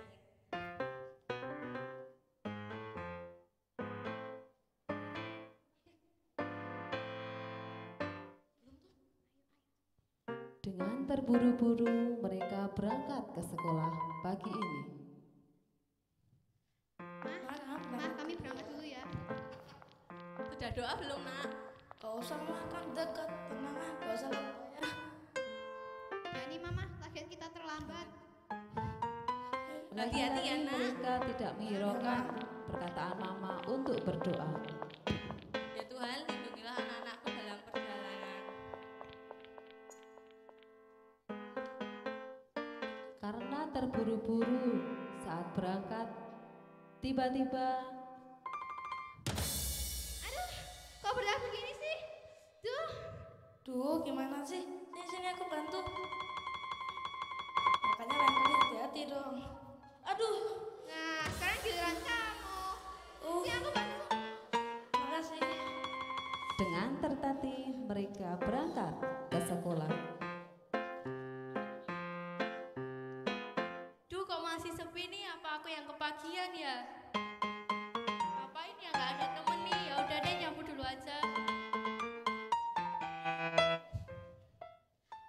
Hei Mira. Hei kembar, kenapa kalian jalannya kayak gitu? Ya nih tadi kita kesandung batu. Aku juga nih, gara-gara ini nih. Oh, aku kamu juga. Udah. Kalian udah ngerjain PR matematika belum? Sudah dong. Sebentar. Waduh. Duh, gimana nih sebenarnya? Kenapa kalian panik? Sepertinya ketinggalan di meja belajar. Duh, gimana nih kamu sih? Jangan-jangan kalian Aduh. nggak ngerjain ya. Udah ya, tapi Udah tadi ya. tinggal meja belajar. Bisa-bisa kalian dimarahin dulu tuh. Ya udah, yuk masuk ke kelas. Yuk. Hari ini mereka merasa kacau sekali.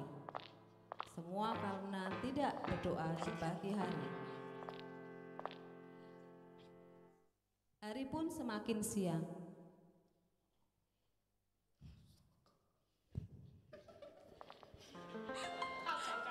Sudah jam segini kok anak-anak belum sampai rumah ya? Mungkin bentar lagi mereka sampai. Shalom, Ma. Kami pulang. Shalom nak. Kalian kenapa kok jalannya seperti itu? Ya nih, tadi kita kesandung batu. Aku juga nih gara-gara tolong itu tuh. Enggak. Terus gimana? Gak apa-apa kan? Sakit, nggak? Ma. Mah, Coba kalian ingat-ingat lagi tadi pagi waktu kalian bangun, kalian sudah berdoa belum? Belum, Ma. Terus waktu kalian berangkat sekolah kalian juga nggak berdoa kan? iya, Mah. Itu kalian berarti diingetin sama Bapak Yahweh. Kalian tidak mengandalkan Bapak Yahweh. Sekarang kita doa sama-sama ya, kita mohon ampun sama Bapak Yahweh. Iya, Mah. Amin. Amin. Sekarang kalian ganti baju dulu, Mama siapin makan siang ya. Ya, Ma. Terima kasih Tuhan, Kau masih melindungi dan sertai anak-anakku, meskipun mereka tadi sedikit terluka. Kiranya Tuhan berkati agar mereka lebih lagi selalu mengandalkan Engkau, juga berdoa di pagi hari sebelum melakukan aktivitas.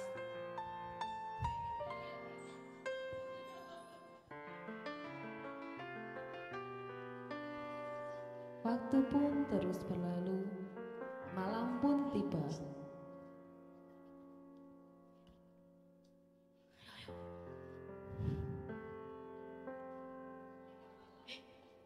Malam pun tiba dan pagi pun menjelang. Pagi ini mereka semangat bangun pagi untuk saat teduh. Kukuruyu. Pagi nak, yuk bangun kita doa sama-sama. Ya, Ma. Ya, Ma.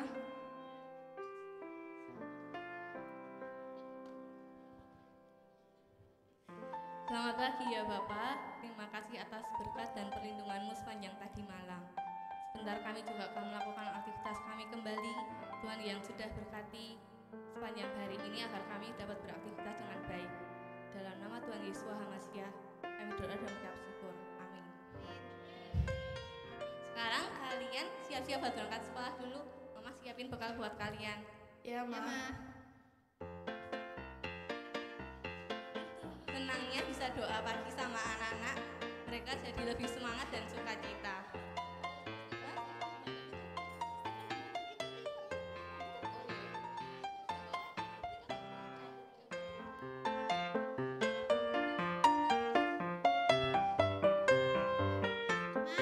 Kami berangkat dulu ya, Ma. Sudah doa nak? Sudah, Ma. Hati-hati. Bos. Hati-hati ya. Ini bekalnya dibawa. Ya, Ma. Hati-hati nak. Ya, Ma. Ya, Ma. Senangnya sekarang mereka lebih semangat dan penuh sukacita. Pagi ini mereka berangkat ke sekolah dengan bersukacita.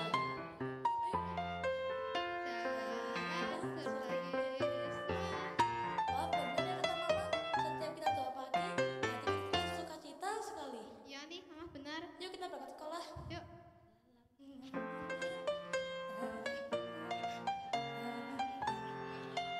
Sesampainya di sekolah, mereka melihat putra teman mereka yang sedang bersedih, termenung seorang diri.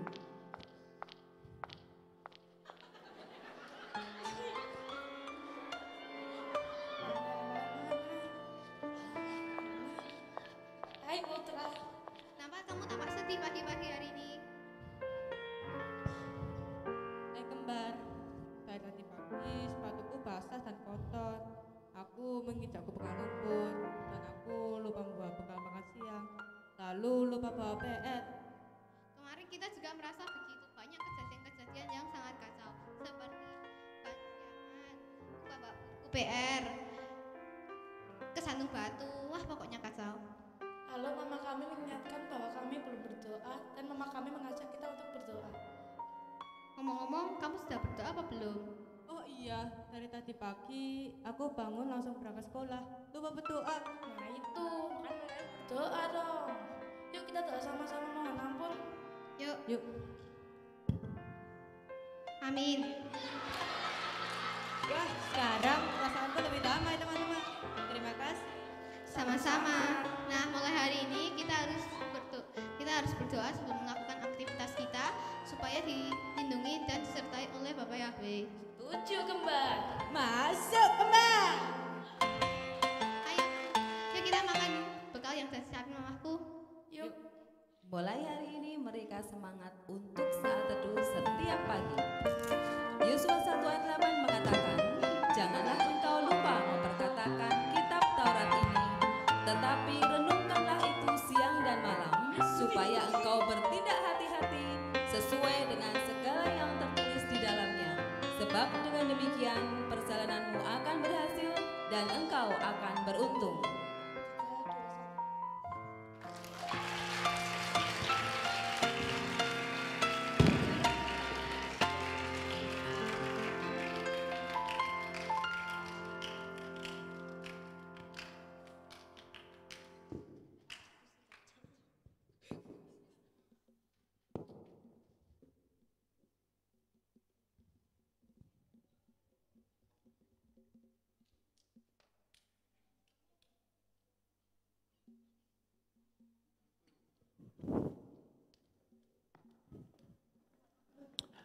Baik, saudara-saudara, kita akan dengar pengumuman.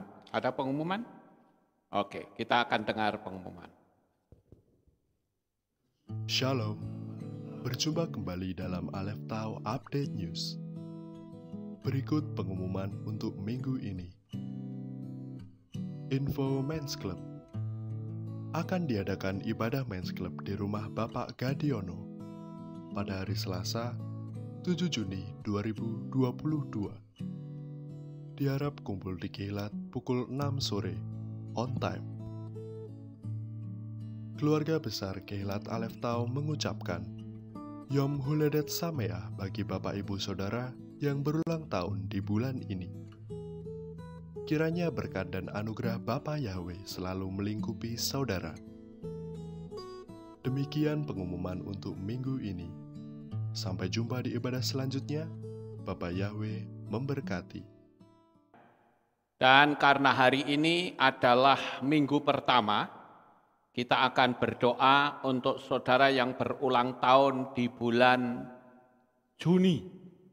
Ya, siapa yang berulang tahun di bulan Juni, silakan maju ke tempat ini. Ya, juga bagi saudara nanti bisa memberikan korban tatangan.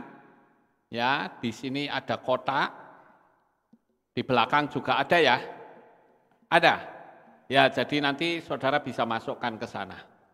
Yang belum mampu, kita doakan supaya di bulan depan bisa memberikan persembahan tatangan, dan persembahan tatangan ini akan kita pergunakan untuk pembangunan Keilat di belakang yang saat ini sedang berlangsung. Baik, saudara yang berulang tahun di bulan Juni, silakan maju ke depan. Kita akan doakan, dan yang tidak berulang tahun kita bangkit berdiri, kita tutup dalam doa. Terima kasih Bapak Yahweh, selesai sudah ibadah kami dari awal pertengahan sampai pada akhirnya. Sebentar lagi anak-anak-Mu akan pulang ke rumah mereka masing-masing. Jaga lindungi peliharakan mereka sampai di rumah dengan selamat. Jauhkan dari malapetaka dan kuasa kegelapan, pertemukan kembali pada jam-jam ibadah mendatang di dalam ikatan tali kasih-Mu. Kami juga berdoa ya Bapa, untuk anak-anak-Mu yang berulang tahun di bulan Juni. Saya minta Bapa berikanlah kado istimewa daripada-Mu, yaitu setiap doa-doa yang selama ini belum terjawab, Engkau mengabulkannya sebagai hadiah ulang tahun mereka. Karena kami tahu bahwa berulang tahun berarti boleh merasakan kasih dari Bapak Yahweh dalam pemeliharaannya sampai saat ini. Dan sekaligus kami menyadari bahwa jatah umur kami semakin berkurang. Oleh karena itu Bapa, Engkau yang akan memberkati mereka semua. Sehingga di ulang tahun mereka semuanya merasakan kasih yang sangat besar dari Bapa Yahweh. Amin. Sekarang saya berdoa juga untuk anak-anak-Mu yang akan memberikan persembahan tatangan untuk pembangunan Keilat yang sekarang sedang berlangsung. Bapa berkati anak-anak-Mu. Mereka yang belum mampu untuk memberikan persembahan, biarlah di bulan depan mereka pun diberi kemampuan untuk memberikan persembahan. Terima kasih ya Tuhan, inilah doa syukur yang kami naikkan kepadamu. Di dalam nama Adonai Yeshua HaMashiach, kami sudah berdoa. Mari kita angkat tangan kita, dan kita akan menerima berkat Kohanim. Haleluya. Yevarecheka Yahweh wa yishmereka. Amin. Yair Yahweh Panau Eleka Wihuneka.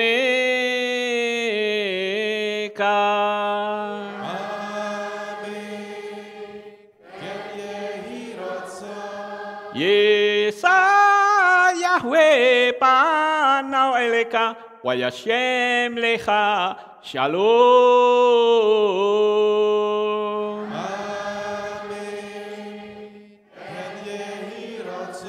Baruk atabair ufaruk atabasadeh. Engkau akan diberkati di kota dan kau akan diberkati di ladang. Amin. Baruk peribitne kau friatmat kau frifahim teka shekar alapeka westerotsoneka. Diberkatilah buah kandunganmu, diberkati hasil bumimu, diberkati hasil ternakmu, anak-anak lembumu dan anak-anak dombamu. Amin. Baruk dan akau misyarteka, diberkatilah bakulmu dan tempat adonanmu. Amin. Baruk ata baboy kau faruk ata beseteka, dan kau akan diberkati pada waktu engkau masuk, dan engkau akan diberkati pada waktu engkau keluar. Amin. Baruk ata Yahweh Elohenu melek haolam, besem Yeshua Hamasya Ruach HaKodes kile olam faed. Kami sudah berdoa dan mengucap syukur. Haleluya. Amin.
Bapak Yahweh memberkati Bapak Ibu Saudara semuanya.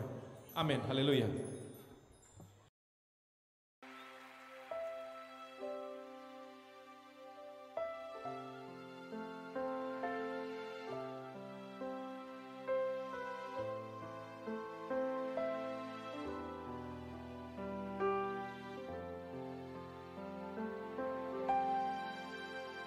Yeshua, ku datang bersujud dan menyembah di hadapan-Mu. Ku berserah penuh. Yeshua, ku puji segala perbuatan-Mu yang ajaib bagiku, bagi hidupku. Nama-Mu Yeshua yang telah selamatkanku. Kau berikan hidupmu disiksa bagiku.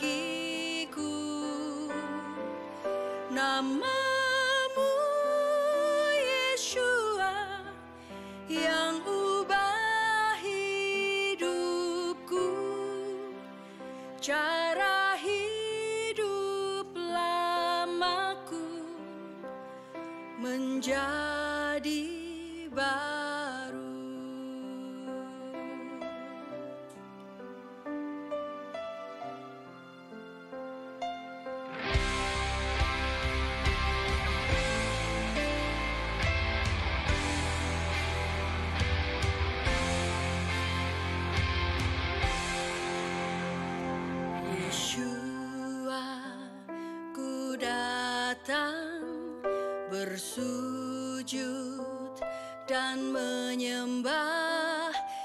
hadapanmu ku berserah penuh. Yeshua, ku puji segala perbuatanmu yang ajaib bagiku, bagi hidupku. Namamu Yeshua yang telah selamatkanku. Kau berikan hidupmu disiksa bagiku. Namamu Yeshua yang ubah hidupku. Cara hidup lamaku menjadi baru. Namamu Yeshua yang telah selamatkanku, telah mati hidup lamaku, ku lahir baru.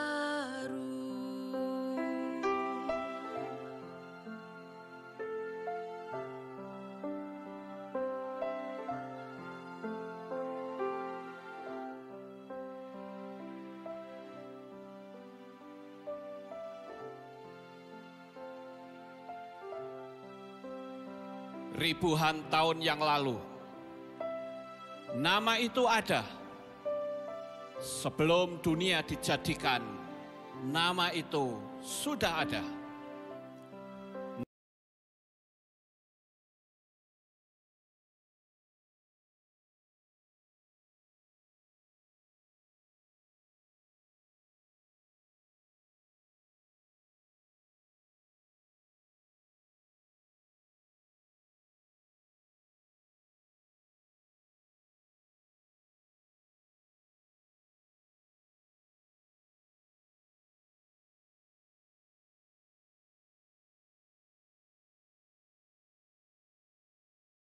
Dari kekal sampai kekal. Dia Elohim Abraham, Yitzhak, dan Yakov. Dia Elohim Israel. Dia juga Elohim atas Indonesia. Dia Elohim yang memulihkan Israel. Dia Elohim yang memulihkan Indonesia. Diberkatilah Israel, diberkatilah Indonesia. Di dalam kitab Yesaya pasal 43 ayat yang ke-11, di dalam bahasa Ibrani dikatakan, Anoki, Anoki, Yahweh, wa'ain mibal adai Mosia. Akulah Yahweh, dan tidak ada juru selamat selain aku. Namanya adalah jaminan keselamatan. Namanya yang membebaskan kita. Namanya yang membuat kita menjadi selamat. Namanya Yahweh, Elohim keselamatan kita. Haleluya.